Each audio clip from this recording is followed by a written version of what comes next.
श्रोता बंधु नमस्कार। आपण माने जानिछंती केंद्र रे प्रधानमंत्री नरेंद्र मोदी नेतृत्व रे एनडीए सरकार 11 वर्ष पूर्ण करिछि। से 11 वर्ष रे अनेक गुड़िए संस्कारमूलक पदक्षेप निया जाइछि। विगत दिन में आम जदि देखा परवर्ती पीढ़ी जीएसटी संस्कार जहाँ कहूँ जीएसटी 2.0 तेबे एही संस्कार को नहीं वर्तमान समय रे विभिन्न महलर स्वागत करा जाउछि। ए विषय रे आलोचना पर्यालोचना एबे भी जारी रहिछि आ किछि लोकंक मनरे एबे भी द्वंद्व रहिछि। ए परवर्ती पीढ़ी जीएसटी संस्कार कौन तेबे कह जाउछि एही जीएसटी संस्कार एक ऐतिहासिक उपलब्धि एवं एहा आगामी दिन में गाँव रु देश पर्यंत अर्थनीति क्षेत्र में एक बूस्टर डोज प्रदान करिवो। तेबे ए संपर्क में आमे आज आलोचना करिबा ये परवर्ती पीढ़ी जीएसटी संस्कार केउ केउ वर्गर लोकों को सुहाइब, आ द्वारा महिला एमएसएमई क्षेत्र स्वास्थ्य कृषि केमिति अग्रगति करिब से संपर्क में आलोचना करिबा। आलोचना पाई मो सह स्टूडियो उपस्थित अछंती वरिष्ठ अर्थनीतिज्ञ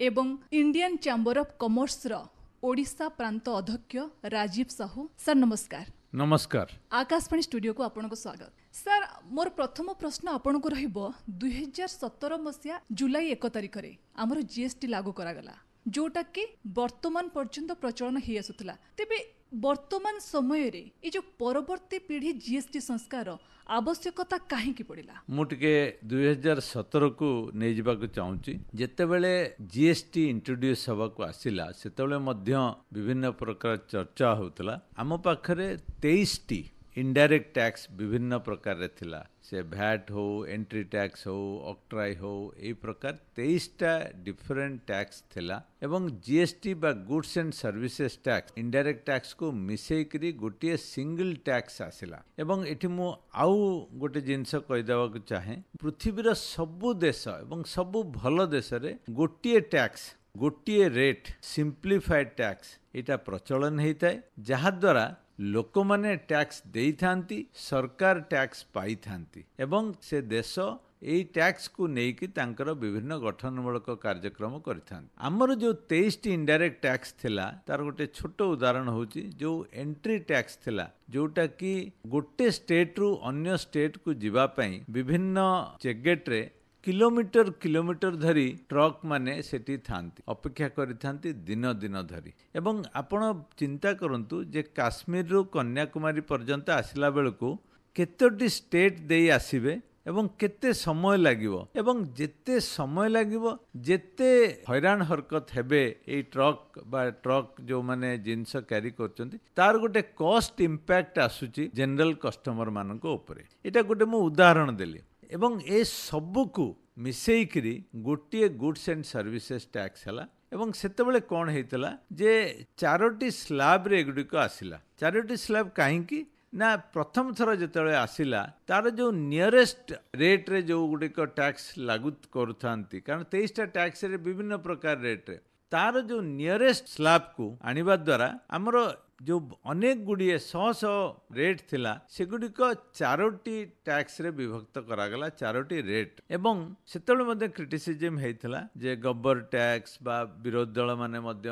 क्रिटिसाइज करथिले। ए सबु को भ्रुक्षेप न करी जो माननीय प्रधानमंत्री नेतृत्व रे जो एनडीए सरकार जुलाई 1 2017 जोटा कि समस्त जानिचंती गोटे ऐतिहासिक दिन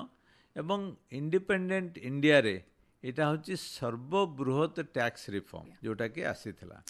एवं ता द्वारा आमे कोन अचीव कले जे 2017 बेलको आमे 70-75 हजार कोटी रो जीएसटी कलेक्शन करथुलु मासको सारा देश रे। एवं आजी आमे जेतेबेले 2025 को आसीछु तार परिमाण 180 रु 2020-30 पर्यंत आमे पहुंची पारिछु, जोटा कि 2017 तुलना रे प्राय 3 गुणा बा 300% रु अधिका। 2014 रे आमे जेतेबेले 11 नंबर देश हिसाब रे थिलु अर्थनैतिक क्षेत्र रे आमे 4 नंबर रे पहुंची सारलुनी एवं खूब जल्दी 3 नंबर रे पहुंचीबा एई जो ग्रोथ जीएसटी मध्य तार एक कारण जहा द्वारा आमे एई उपलब्धि पाई परिछु। परवर्ती पीढ़ी जीएसटी संस्कार कथा कहउची तले ये क्यों को वर्ग को अधिक लाभान्वित करिवो? आपण को मु कहि रखे जे सरकारंकर ए जो उपलब्धि जे आमे टैक्स ठीक भाव रे कलेक्ट करि पारलु, आमे डिजिटल प्रोसेस रे सबु कस्टमर मानक पाखरे पहुंची पारिलु एवं समस्ते टैक्स देले जो लूप होल थिला सेगुडी को मध्य ताकू सील करागला ताकू बंद करागला एवं गोटे समय आसिला जेतेबेले सरकार भाविले जे आमे बर्तमान टैक्स कलेक्ट करबा संगे संगे बर्तमान ग्रोथ उपरे मध्य फोकस करबा एवं गोटे समय आसिला जोथिरे आमर ग्रोथ ठीक बोधे पोटेंशियल ठारू कम होची एवं आमर जेतिकी कंजम्पशन हवा कथा कारण मन रखिया दरकार आमर जेतेले कंजम्पशन बढ़िबो एवं कंजम्पशन केतेबेले बढ़िबो जेतेबेले जिनिसटा सस्ता हबो कंजम्पशन बढ़िबा संगे संगे तार डिमांड अनुसार प्रोडक्शन मध्य हबो प्रोडक्शन जेतेबेले अधिका हबो सेतेबेले इंडस्ट्री माने ता कैपेसिटी बढ़ेबे जेतेबेले अधिक प्रोडक्टिविटी आसीबो सेतेबेले एम्प्लॉयमेंट जनरेशन मध्य बढ़िबो एवं ग्रोथ बढ़िबो जीडीपी मध्य बढ़िबो तेणु एई जो जिनिस को आखि आगे रखिकी सरकार चिंता कले जे आमर जो इनिशियल उपलब्धि आमे पाइबा कथा आमे पाई सारुनी आमे टैक्स कलेक्शन करूचु वर्तमान जो प्रकार रिफॉर्म दरकार जोटा कि हमको ग्रोथ आनिबो सेटा कोन करिया पई आमे वर्तमान सिंप्लीफाइड जीएसटी करिबा एवं ये जो 8 वर्ष रे जहाँ जहाँ लूपहोल जहाँ जहाँ शॉर्टकमिंग्स जो लिटिगेशन जो प्रकार लिटिगेशन जो प्रकार लोके मैनिपुलेट करथिले से सबू को किबोली भाबरे एवं केते अंशरे ताकू दूर करा जाय परिबो जोथि पई ए जो न्यू जनरेशन जीएसटी रिफॉर्म आसिला एवं सेथिरे कोन आसिला ना 4टी जो स्लैब थिला सेथिरो 2टी स्लैब को कमा गला जोटा 28% थिला सेगुड़िक 18% को आसिला जो गुड़ाक 18% बा 12% थिला सेगुड़िक 5% को आसिला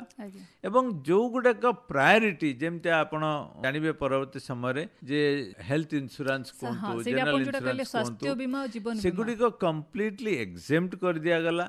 एवं जो गुड़िक लेबर इंटेंसिव जो गुड़िक कृषि बा कृषक मानक पई उद्दिष्ट तांको रिलेटेड सेगुड़िक मध्ये एग्जेम्प्ट करागला ताको सस्ता करागला तेणु यही सब जिनिस करबा द्वारा आमे कोन पाइबा कोन आशा करा जाउची जे लोक मानकर स्पेंडिंग पावर बढ़िबो से माने आहुरी स्वच्छल हेबे से माने अधिका भलरे चलिबे एवं जेतेबेले देशवासींकर उन्नति हेबो सेतेबेले देश मध्ये उन्नति करिवो एही कांसेप्ट रे रेट ड्रास्टिकली कम जाउची जोथि पे सरकार प्रिपेयर्ड अछंती जे प्राय 90,000 रु लाख कोटी जदि बा लॉस हबो किंतु सरकार से चैलेंज टाको एक्सेप्ट करछंती एवं ता संगे संगे ताकू किबोली भाबरे मेकअप करा जिवो जहा द्वारा हमर प्रोडक्शन बढ़िबो कंजम्पशन बढ़िबो ता द्वारा एई जो लाख कोटी टका खर्च होची सेतरु अनेकांश रे over the period of time सेगुडी को कंपेंसेट करा जाय परिबो जहा द्वारा हमर जो टैक्स कलेक्शन रे सेबळी गोटे आखि दुसिया लॉस न हो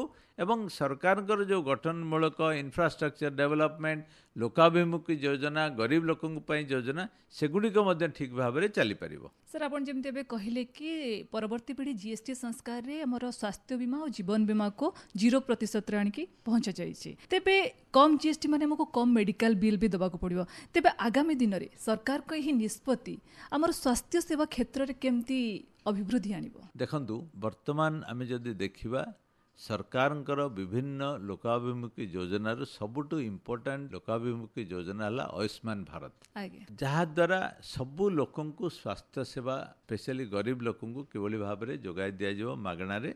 बा 5 लाख बा किछि लोक कैटेगरी रे 10 लाख ता छड़ा मध्य अन्य लोक माने जो अछंती जो माने हेल्थ इंश्योरेंस ऊपर डिपेंड करूछंती कारण गोटे साधारण लोक जदि सी आयुष्मान भारत रे कवर हो नहीं किंतु तार जदि किछि गोटे बड़ अघटन घटिला स्वास्थ्य क्षेत्र रे ता पाखरे सेते पैसा नथिबो एवं राति अधरे ताकू डाक्तरखाना जीवाक पड़िबो से कोन करिवो सेति पई सरकारंकर इच्छा समस्तंकु इंश्योरेंस बा बीमा परिसरभुक्त आनिया पई किंतु सेथिरे कॉस्ट सबु बेले गोटे फैक्टर से कॉस्ट को किभली भाव में सरकारंक तरफरु कोन कले सेगुडिक आहुरी लोकाभिमुखी हो पार ताठू सबुठु सिग्निफिकेंट होची जे किभली सेगुडिक जीएसटी रु मुक्त करा जाय परिबो। आपनकर मने थिबो श्रीयुक्त गडकरी मध्य गोटे चिठी लिखथिले फाइनेंस मिनिस्ट्री मध्य एक्टिवली कंसीडर करथुला जे किभली भाव में सेगुडिक एक्सेम्प्ट करा जाय परिबो एवं एई जो नेक्स्ट जनरेशन जीएसटी रिफॉर्म सेथिरे सेमाने सबु प्रकार इंश्योरेंस उपरे जो जीएसटी लागुथिला सेगुडिक जीएसटी मुक्त करिबा द्वारा सेगुडिक सस्ता हला प्लस सरकारଙ୍କ तरफରୁ ମଧ୍ୟ ଏଇଟା କୁହାଗଲା ଯେ ଏଇଟା ଗୋଟେ ପ୍ରାୟୋରିଟି ଲୋକମାନେ କିଭଳି ଏଥିରୁ ଲାଭବାନ ହେବେ ସରକାର ଚାହୁଁଛନ୍ତି ଏବଂ ଲୋକମାନେ ସେଗୁଡ଼ିକୁ ଆହୁରି ଆଦୃତ କଲେ ସେମାନଙ୍କର ଭଲ ହେବ ଦେଶର ମଧ୍ୟ ଭଲ ହେବ ବିକଶିତ ଭାରତ ପାଇଁ ସୁସ୍ଥ ଭାରତ ନିହାତି ଆବଶ୍ୟକ। ସାର୍ ଟିକେ ପୂର୍ବରୁ ଆପଣ ଯେମିତି କହିଲେ କି ପରବର୍ତ୍ତୀ ପିଢ଼ି ଜିଏସଟି ସଂସ୍କାର ବହୁତ ରାଜସ୍ୱ ହାନି ହେବ, ତେବେ ରାଜସ୍ୱ ହାନିକୁ ସରକାର କେଉଁ ଉପାୟରେ ଭରଣା କରିବେ? ଆଉ ଏ ଯେଉଁ ରାଜସ୍ୱ ଆମର ଯେଉଁ ସଂଗ୍ରହ କରାଯାଉଛି ଜିଏସଟିରୁ, ତ ଏ କେବଳ ରାଜସ୍ୱ ସଂଗ୍ରହ ଜିଏସଟି ଗୋଟେ ମାଧ୍ୟମ ନା ଏଇଟା ଗୋଟେ ଇନକ୍ଲୁସିଭ ଡେଭଲପମେଣ୍ଟ ଆମେ ଯାହା କହୁଛୁ ସମନ୍ୱିତ ବିକାଶ ତାକୁ ପ୍ରେରିତ କରୁଛି? ଆପଣ ଦେଖନ୍ତୁ ଯେକୌଣସି ଦେଶରେ ସରକାରଙ୍କୁ ଦରକାର ରାଜସ୍ୱ, ଯେତେ ଭଲ ସରକାର ହେଲେ ମଧ୍ୟ ରାଜସ୍ୱ ଇଜ୍ ଏ ପ୍ରାୟୋରିଟି। କିନ୍ତୁ ରାଜସ୍ୱଟା କେତେ ଇମ୍ପୋଜ୍ କରିବେ, କେଉଁ ବର୍ଗର ଲୋକଙ୍କୁ ଇମ୍ପୋଜ୍ କରିବେ, କିଭଳି ଭାବରେ ଲୋକମାନେ ସେଥିରୁ ଉପକୃତ ହେବେ, ସେଗୁଡ଼ିକ ହେଉଛି ସରକାରଙ୍କର ଦାୟିତ୍ୱ। ତେଣୁ ଗୋଟେ ଗୁଡ୍ ଗଭର୍ନେନ୍ସ ଇନ୍ ଜିଏସଟି ବା ଟ୍ୟାକ୍ସ ଆମେ ଯଦି ଦେଖିବା ସେଗୁଡ଼ିକ କିଭଳି ଭାବରେ ଗୋଟେ inclusive integrated and robust system ମାଧ୍ୟମରେ କାମ କରିବ ସେଇଟା ସରକାରଙ୍କର ଲକ୍ଷ୍ୟ। ତେଣୁ ମୁଁ କହିବି ଯେ ଟ୍ୟାକ୍ସ କଲେକ୍ସନ୍ ଯଦିଓ ଗୋଟେ ପ୍ରାୟୋରିଟି, କିନ୍ତୁ ସେଇ ଟ୍ୟାକ୍ସ କଲେକ୍ସନ୍ ମାଧ୍ୟମରେ କିଭଳି ଭାବରେ ଲୋକମାନେ ସେଥିରୁ ଲାଭବାନ ହେବେ ଏବଂ କେତେ ଟିକସ ଇମ୍ପୋଜ୍ କଲେ ଲୋକମାନଙ୍କ ଉପରେ ସେମାନେ କେବଳ ଟିକସ ଦେବେନି, ସେମାନେ ତାଙ୍କର ଯେତିକି ଆୟ ତା ଭିତରେ ବ୍ୟୟଟା ଏଭଳି ଭାବରେ କରିବେ ଯେଉଁଟାକି ଦେଶର ଗ୍ରୋଥ ଏବଂ ପ୍ରଡକ୍ଟିଭ୍ ଏରିଆରେ ଲାଗିବ। ଏବଂ ସମସ୍ତେ ଜାଣିଛନ୍ତି ଗୋଟେ ମଡରେଟ୍ ଟ୍ୟାକ୍ସ ସଦାବେଳେ ଲୋକଙ୍କ ହିତରେ ଏବଂ ଦେଶର ହିତରେ, ଗୋଟେ ସିମ୍ପ୍ଲିଫାଏଡ୍ ଟ୍ୟାକ୍ସ ଲୋକଙ୍କ ହିତରେ ଏବଂ ଦେଶର ହିସାବରେ, ଗୋଟେ ଲିଟିଗେସନ୍ ଫ୍ରି ଟ୍ୟାକ୍ସ ସିଷ୍ଟମ୍ ଲୋକଙ୍କ ହିତରେ ଏବଂ ଦେଶର ଲାଭ ପାଇଁ। କାରଣ ଆମେ ଜାଣିଛୁ ଯେ ଯେତେବେଳେ ସିମ୍ପ୍ଲିଫାଏଡ୍ ନ ହେବ ସେତେବେଳେ ଲୋକମାନେ ଲିଟିଗେସନ୍କୁ ଯିବେ ଏବଂ ଥରେ ଲିଟିଗେସନ୍କୁ ଗଲେ ଟ୍ୟାକ୍ସ କଲେକ୍ସନ୍ ମଧ୍ୟ ବାଧାପ୍ରାପ୍ତ ହେଲା। ତେଣୁ ଏହି ସାମଗ୍ରିକ ବିକାଶ। ଦ୍ୱିତୀୟ କଥା ହେଉଛି ଯେ କୃଷକ ଯଦି ତାର ଠିକ୍ ଭାବରେ ତାକୁ ଜଷ୍ଟିସ୍ ଦିଆ ନ ହେଇପାରିଲା ତାହେଲେ ସେ ହେଉଛି ବ୍ୟାକବୋନ୍ ଅଫ୍ ଏ କଣ୍ଟ୍ରି ଇକୋନୋମି। ତେଣୁ ତାକୁ କିଭଳି ଭାବରେ ଏଗୁଡ଼ିକ ସହଜ ହେବ, ସିଏ ଭଲରେ ଚଳିବ, ସେଥିପାଇଁ ଯୋଜନା ହେଲା। ଲେବର ଇଣ୍ଟେନ୍ସିଭ୍ ଇଣ୍ଡଷ୍ଟ୍ରି, ଆମର ଏମ୍ପ୍ଲୟମେଣ୍ଟ କିଭଳି ଅଧିକା ଜେନେରେଟ୍ ହେଇପାରିବ, ତାଦ୍ୱାରା ଆମ ଲୋକମାନେ ବେକାର ହେବେନି। ସରକାର ତାଙ୍କର ସାମଗ୍ରିକ ବିକାଶ କିଭଳି ଭାବରେ କରିପାରୁଛନ୍ତି, ଆମେ ଏଇ ଯେଉଁ GST2ର ଯଦି ଆମେ ଡିବେଟ୍ ଶୁଣିବା ଆମେ ନିଶ୍ଚୟ ଜାଣିବା ଯେ ସରକାରଙ୍କର କନଷ୍ଟ୍ରକ୍ଟିଭ୍ ମାଇଣ୍ଡର ଗୋଟେ ରୂପରେଖ ଆମେ GST2 ରିଫର୍ମସ୍ ପାଇଛୁ ଏବଂ ଆ ଦ୍ୱାରା ମେଜର ଫୋକସ୍ ହେଉଛି ଟିକସ କମ୍, ସରଳୀକରଣ ଏବଂ ଯେଉଁଥିରେ ଦେଶର ଉନ୍ନତି ହେବ ସେଗୁଡ଼ିକ କମ୍ ଟ୍ୟାକ୍ସ ଏବଂ ଯେଉଁଥିରେ ଲୋକଙ୍କର ହାନି ହେଉଛି ସେଗୁଡ଼ାକ ବେଶୀ ଟ୍ୟାକ୍ସ ବା ସିନ୍ ଟ୍ୟାକ୍ସ, ମାନେ ପାପ ଏଗୁଡ଼ା କରୁଛନ୍ତି। ସିଗାରେଟ୍, ତମାଖୁ ଏଗୁଡ଼ା ସବୁ ପୁଣ୍ୟ ନୁହେଁ, ପାପ। ସାର୍ ଆପଣ ଯେମିତି କହିଲେ କି ଜିଏସଟିର ସରଳୀକରଣ, ସେଥିପାଇଁ ଆମର ଗୋଟିଏ ଦେଶ ଗୋଟିଏ ଟିକସ ବ୍ୟବସ୍ଥା ଆଣିଥିଲା। ବର୍ତ୍ତମାନ ସମୟରେ ଆମେ ଯଦି ଦେଖିବା ଆମେ ଗୋଟିଏ କୃତ୍ରିମ ବୁଦ୍ଧିମତାର ଦୁନିଆରେ ବଞ୍ଚୁଛେ, ବହୁତ ଗୁଡ଼ିଏ ଟେକ୍ନୋଲୋଜି ଆସିଲାଣି। ତେବେ ଜିଏସଟିକୁ ଆହୁରି ସରଳୀକରଣ କରିବା ପାଇଁ ଆଗାମୀ ଦିନରେ ଏଇ ଯେଉଁ ଯେତେ ସବୁ ଆମ ପାଖରେ ନୂତନ ଟେକ୍ନୋଲୋଜି ରହିଛି, AI ହେଲା, ରୋବୋଟିକ୍ସ ହେଲା, କ୍ୱାଣ୍ଟମ୍ ଟେକ୍ନୋଲୋଜି, ଆକୁ କେମିତି ବ୍ୟବହାର କରିପାରିବା? ଦେଖନ୍ତୁ ସରକାର ଗୋଟେ ବାଲାନ୍ସ କ୍ରିଏଟ୍ କରିଥାନ୍ତି ବିଟୱିନ୍ ଟ୍ୟାକ୍ସ ଫାଙ୍କିଉଛନ୍ତି ଯେଉଁମାନେ ତାଙ୍କୁ ଧରିବା ପାଇଁ, ଆଉ ଗୋଟେ ବେନିଫିଟ୍ ଦେବା ପାଇଁ ଯେଉଁମାନେ ଟିକସ ଦେବାକୁ ଇଚ୍ଛୁକ ଅଛନ୍ତି। Good tax payer and not so good tax payer. ସେଥିପାଇଁ ଯେତିକି ପ୍ରୋସିଡ଼ିଓର ହେଇଛି ଆପଣ ଯଦି ଦେଖିବେ ସେଗୁଡ଼ିକ ହେଇଛି ଫର୍ ଷ୍ଟ୍ରାଇକିଂ ଏ ବାଲାନ୍ସ। ତେଣୁ ଆମେ ଏଇ ଯେଉଁ ଯୋଜନା ଦେଖୁଛେ ଏବଂ ଯେଉଁଥିରେ ଆମେ ଡିଜିଟାଲ ପ୍ରୋସେସର ସହାୟତା ନେଉଛେ, ସଫ୍ଟୱେୟାରର ସାହାଯ୍ୟ ନେଉଛେ ଏବଂ କ'ଣ କଲେ ସେମାନେ କମ୍ ସମୟରେ ତାଙ୍କ ଟିକସ ପଇଠ କରିପାରିବେ ଏବଂ ଯେଉଁ ଟ୍ରାନ୍ସପାରେନ୍ସି, କେଉଁ ବର୍ଗର ଲୋକମାନଙ୍କୁ ଛାଡ଼ କରିବା ଦରକାର, କେଉଁ ବର୍ଗର ଲୋକଙ୍କ ପାଇଁ ଆହୁରି ସରଳୀକରଣ କରିବା ଦରକାର, କେଉଁମାନଙ୍କର ଷ୍ଟାଫ୍ ନାହାନ୍ତି ତାଙ୍କୁ ଗୋଟେ ପ୍ରିଜୁମଟିଭ୍ ପ୍ରୋସେସରେ ଟ୍ୟାକ୍ସ ପଇଠ କରିବେ, ଯେଉଁମାନେ କମ୍ପାନୀ ଅଛନ୍ତି ସେମାନେ କ'ଣ କଲେ ଟ୍ୟାକ୍ସ ଲସ୍ ହେବନି, ସେଗୁଡ଼ିକ ମଧ୍ୟ ପ୍ରାୟୋରିଟି। ତେଣୁ ଏଇଟା ଗୋଟେ tax system in any country ଯେ କମ୍ପ୍ଲେକ୍ସ ପ୍ରୋସେସ୍ ଏବଂ କେତେ ସିମ୍ପ୍ଲିଫାଏ କରିହେବ ସେଇଟା ସରକାରଙ୍କ ପାଇଁ ସଦାବେଳେ ଗୋଟେ ଚ୍ୟାଲେଞ୍ଜ। କିନ୍ତୁ ସରକାର ଯଦି ଆମ୍ବିଗୁଇଟି ବେଶୀ ରଖିଲେ ताले सरकार को एटा लॉस कारण कंपनी माने ताकू चैलेंज करेंगे कोर्ट रे एवं कोर्ट सांगे सांग डिसीजन दिएनी तेणु जिते दिन ये लिटिगेशन प्रोसेस रहिबो सेते दिन टिकस हुए तो जमा देबेनी कि 10% 20% 30% बाकी 70% रहीगला आउ 3 वर्ष 4 वर्ष 5 वर्ष सेटा तो सब लॉस तेबे ये सब जिनस को धरिबा पई हमको कृत्रिम बुद्धिमत्ता एआई ये सब सहयोग करिवो निश्चय केवल सॉफ्टवेयर बा डिजिटल प्रोसेस न जोटा कि आमको अनेकांश रे आमको साहाय्य कर सारी किंतु आमे जेते जेते टेक्नोलोजी रे आगु को जाउचु सेते आमे गोटे रोबस्ट सिस्टम रे पहुँचुचु जहाँ द्वारा लोक माने ठकिया पई आहुरी कष्ट हबो एवं सरकार ठकंग पई कठोर होउचंती जो माने जेन्युइन सेमानंकु किभली भाबरे सिंप्लीफाइड वर्सन रे देई से माने टिकस पैठ करी शांति रे आराम रे रहिबे एटा मध्ये सरकारଙ୍କର लक्ष्य।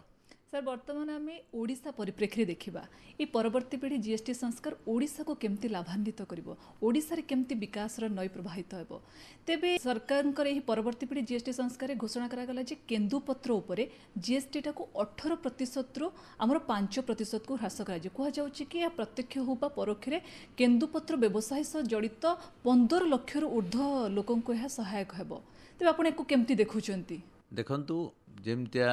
आमे कहूलु डिस्कस करूँ जे 15 लाख लोक से माने जदि तांकर केन्दुपत्र को ठीक भाव में बिक्री करें एवं सेथिरु लाभान्वित हेबे ताले 15 लाख लोक माने 75 लाख टोटाल लोक माने 15 लाख परिवार जदि आमे धरिबा ताले से माने एथिरु लाभवान होउचंती एवं 18% समस्त जानिचंती गोटे एक्सॉर्बिटेंट टैक्स रेट थिला तेणु सेटा को जिते 5% कर दिया जाइए अनेक विरोधी ओडिशा रे कहते सेटा टोटाली एक्जेम्प्ट करने किंतु एक्जेम्प्ट करवा हुए तो सहज उपाय हो पारे किंतु परवर्ती समय से टिकस को आम नहीं फेर लोकाभिमुखी योजना केमती करें तेणु 5% रखा जाइए एवं जहाद्वारा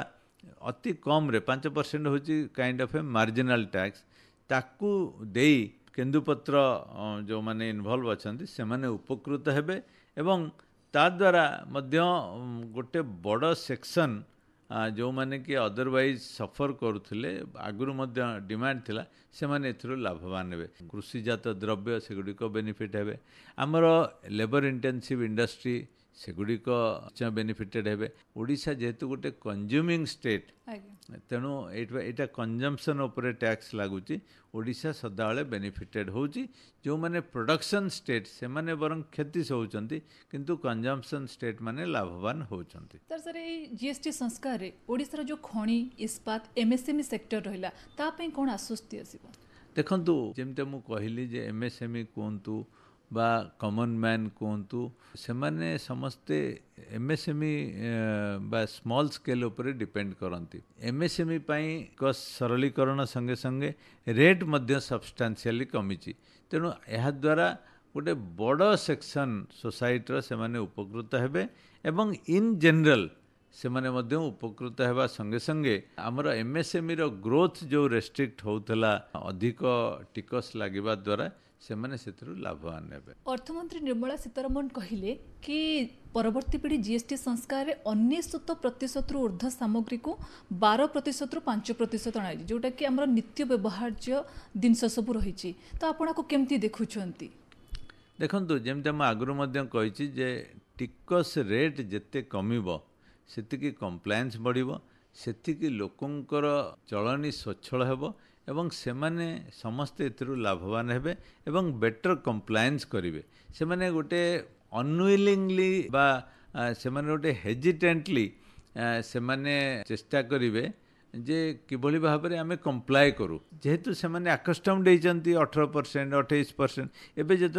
5% को आसी जाऊँगी रेट से लाभवान हेबे एवं से माने कंप्लायंस बेटर करेंगे ताहले जो सरकार जो खर्च टैक्स कलेक्शन सेटा मध्य कमिबो। सर ये जो छोट छोट व्यवसायी रहिले से माने केमती जो जीएसटी रिटर्न कला बेले तांको केते सहज हबो एथरे देखंतु सरकार सदाबले इच्छा जो माने कम टिकस दबा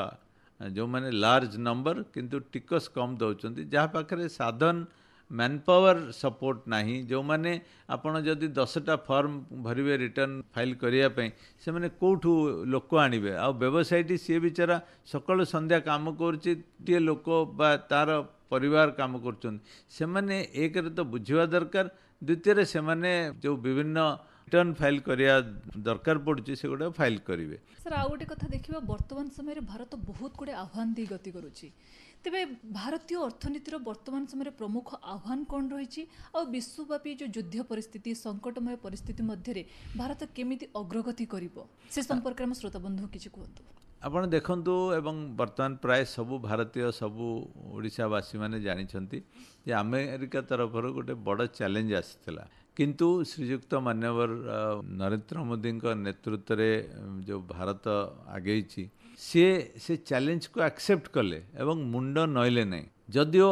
से आमे भाबुथिलु बा भाबुछु किछि एक्सपोर्ट बा रप्तानी बाधाप्राप्त हबो किंतु सरकार ताको भ्रुक्षेप न करी गोटे भारतीय तांकर डिग्निटी रखी विश्व बाजार रे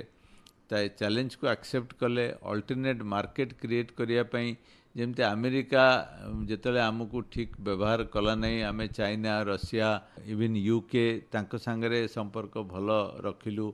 ट्रेड को इजी करिया को बसिलु एवं आ द्वारा एवं आर आउ गोटे दिग होची जे भारत तार डोमेस्टिक मार्केट उपरे डिपेंड करिथाय भारतर एक्सपोर्ट गोटे स्ट्रेंथ नुहे बरं भारतर डोमेस्टिक मार्केट 140 कोटी लोकंकर जो बड़ मार्केट अच्छी सेगुड़िक आप जानते अन्य देश माने छोट छोट देश 40 लाख कोटी माने मिडिल लेवल कंट्री माने तांकर यूरोप रे पॉपुलेशन टोटल होची कोटी किंतु आमर गोटे गोटे सहर रे 2.5 कोटी 3 कोटी लोक तेणु आमर गोटे मार्केट अच्छी जदिओ सेमानकर पर कैपिटा इनकम अधिका आम तुलन किंतु आमर गोटे बड़ मार्केट अच्छी बेसिक जिनिसर निश्चय कंजम्पशन करने बाध्यतामूलक तेणु यही जो मार्केट को कैपिटलाइज करने जमती आम चर्चा करथिले जे नित्य व्यवहार्य जिनिस को आम 5% बा 0 बा एक्जेम्प्टेड कैटेगरी रखिबा द्वारा से माने तांकर हैबिट तांकर कंजम्पशन पैटर्न बढ़िला एवं ता द्वारा भारतर जो ग्रोथ जोटा पैरामीटर जमती आपण जानिचंती जे भारत होची fastest growing economy in the world जोटा कि प्राय 6.5% थिला किंतु सारा पृथ्वी को सरप्राइज देइची जे प्रथम क्वार्टर 25-26 रे सेटा 7.8% को जाइछि। सर आपण जेमती कहिले कि जीडीपी ग्रोथ 2025-26 प्रथम त्रैमासिक रे हमर 7.8% रे पहुंची ते भारत रो जीडीपी वृद्धि को हम गोटे दीर्घमियादी करिवा पई को क्षेत्र पर अधिक गुरुत्व देवा पड़िबो। देखंतु प्रथम कथा होची भारतीय माने एवं भारत रे पोटेंशियल बहुत अछि आपण जानिचंती पृथ्वी रे सबु देश रे भारतीय माने तांकर जो दबदबा बजाय रखिंट एवं आर्टिकल मध्य आसी जे अमेरिका रे भारतीय माने सबुठ प्रस्परस एवं ताको एनालिसिस मध्य करा जाउची आमे एठी देखिबा जे कोन हमको अटकौची जे आमे ये जो 6.5 कहतु 7.8 कहतु आमे सेतिकी रे आगेबा ना आहुरी स्कोप अच्छी आमर जो ईज ऑफ डूइंग बिजनेस जोटा कि हमको अनेक समय रे ठीक भाव रे आमर गति को आगे नौनी बरं प्रतिरोध करुच्ची एवं सेथिपाई अनेक गुड़े जिनिस को आमर रिफॉर्म करने संगे संगे सरलीकरण करने दरकार जड़े लोक बिजनेस करुच्ची सी कहीं 10टा ऑफिस रे जाइकी गोड़ भांगी कि कहा दयार पात्र हम सी कहीं ऑनलाइन रे सेगुड़ी अप्लाई करी एवं जेहेतु ठीक काम करुच्ची ऑटोमेटिक अप्रूवल कहीं न पाइब तेणु माननीय प्रधानमंत्री लगातार चेष्टा करुछंती जे किभली भाव में ये जो सरलीकरण प्रक्रिया आमर जो ईज ऑफ डूइंग बिजनेस रो जो गति को आहुरी गतिशील करि परिबो। सर जीडीपी ग्रोथ रे मेक इन इंडिया और स्टार्टअप इंडिया रो भूमिका को आपण केमति देखुछन? हमें देखंतु दीटा जिंस गोटे होची मेक इन ओडिशा माने कोन जे आमे बाहरो आमदानी न करी आमे निजे तैयारी करिबा निजे कंज्यूम करिबा एवं आमे आमदानी जगह रे रप्तानी करिबा तेणु भारत को गोटे शिल्प समृद्ध राष्ट्र बा देश करिया पई जो जो योजना सेटा होची मेक इन इंडिया एवं मेक इन इंडिया रे प्रधानमंत्री आसिला परठारु 2014 रे से एम्फासिस दौरान स्लोगान दौरान लोक को कनसेस करुँच जे आपण बाहर किणतु नहीं निज देश रे जो जिनस अछि ताकू कंज्यूम करंतु एवं स्लोगान देले भोकाल फॉर लोकल जे किभଳି भाबरे आपण निज उत्पादित द्रव्य को कंज्यूम करंतु एवं ता द्वारा आम देशर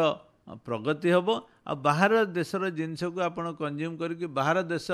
जहाँ को आपण चिन्ह नांती जानि नांती ताकू समृद्ध कले आपणकर कौन लाभ हम आपण देशर कौन लाभ हम तेणु एगुड़िक निश्चय आमको आहुरी गतिशील करने संगे सरकार स्लोगान देइचंती आमर एक्सपोर्ट किभଳି बढ़िबो आमर जो इवन आर्म्स आमुनिशन डिफेन्स प्रोडक्ट एगुड़िक किभଳି बढ़िबो एवं आमे ऑलरेडी देखि सारिछु आमर पारदर्शिता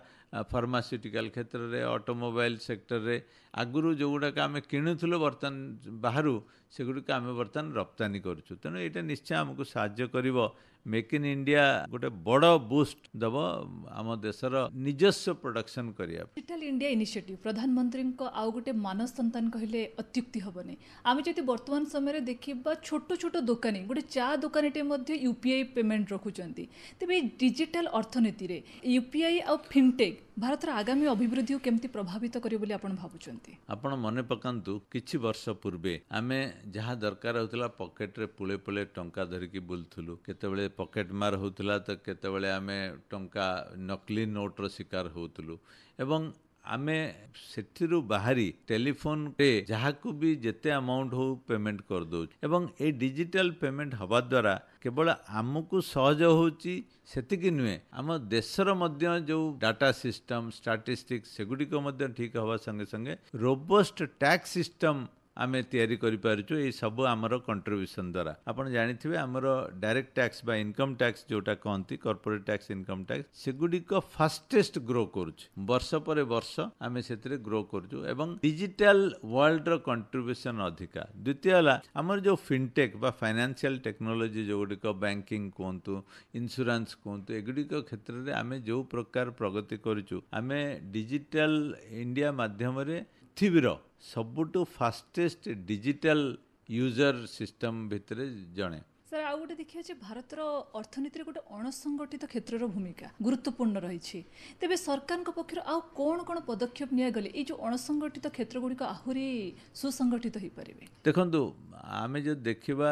2014 रे जो प्रकार आमर अणसंगठित बा अनऑर्गेनाइज्ड सेक्टर थिला सेगुडिक धीरे धीरे ऑर्गेनाइज्ड सेक्टर को आसिला आपण जानिबा दरकार जे अनऑर्गेनाइज्ड सेक्टर जेमतिया आकाश रे ट्विंकलिंग स्टार थाए चकमक करे पुणी बंद हो जाए किसी समय पर सेमतिया अणसंगठित मानकर sustainability is always doubtful questionable एवं द्वितीय होची सेमाने टिकस मध्य भरी न थांती कारण तांकर सिस्टम न थाए सेमाने कैश ट्रांजैक्शन करंती एवं धीरे धीरे संगठित हवा द्वारा जेमता मु कहली हमर डिजिटल इंडिया फिनटेक एगुडिक करबा द्वारा आमे सेतिरु लाभान्वित हवा संगे संगे आमे गोटे रोबस्ट सिस्टम रे पहुंची पार तेणु आमे हमर जो उपलब्धि आमे पाउचु सेगुडिक एथिपई संभव हो पारुछ सर भारत 2047 मसीह विकसित भारत लक्ष्य रखी 2036 समृद्ध ओडिशा हम तेज जो विकसित भारत विकसित ओडिशार लक्ष्य को पूरण करने दिगरे परवर्ती पीढ़ीर जीएसटी संस्कार केते सहायक हेबो देखंतु आमे समृद्ध ओडिशा कहतु बा विकसित भारत कहतु आमे अचीव करि परिबा हम टार्गेट एटा गोटे गोटे माइलस्टोन आमे 2036 सेमते किछि गोटे नुहे सेटा होची आमे 100 वर्ष पूरण करूचे 99 वर्ष भी सेतिक इम्पोर्टेंट 98 वर्ष भी सेतिक इम्पोर्टेंट किंतु आमे जेहेतु आमे परीक्षा मे मासरे तेणु सेतिपई पाठ मध्य पढु आमे काहे कि एटा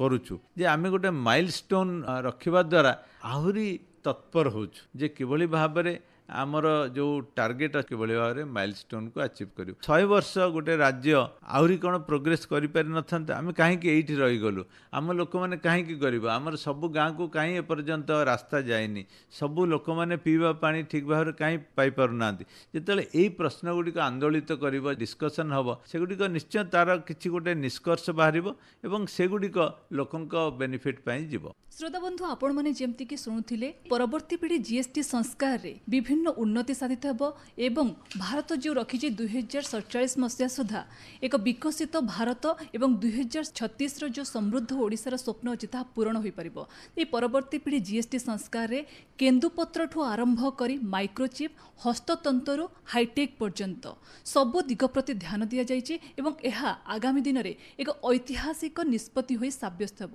ବର୍ତ୍ତମାନ ଆମେ ଆଲୋଚନା କରୁଥିଲେ ବରିଷ୍ଠ ଅର୍ଥନୀତିଜ୍ଞ ରାଜୀବ ସାହୁ ସାର୍ଙ୍କ ସହିତ। ସାର୍ ଆପଣଙ୍କ ସହିତ କଥା ହେଇ ବହୁତ ଭଲ ଲାଗିଲା। ଧନ୍ୟବାଦ ସାର୍। ବହୁତ ଧନ୍ୟବାଦ ଏବଂ ନମସ୍କାର। ନମସ୍କାର ସାର୍।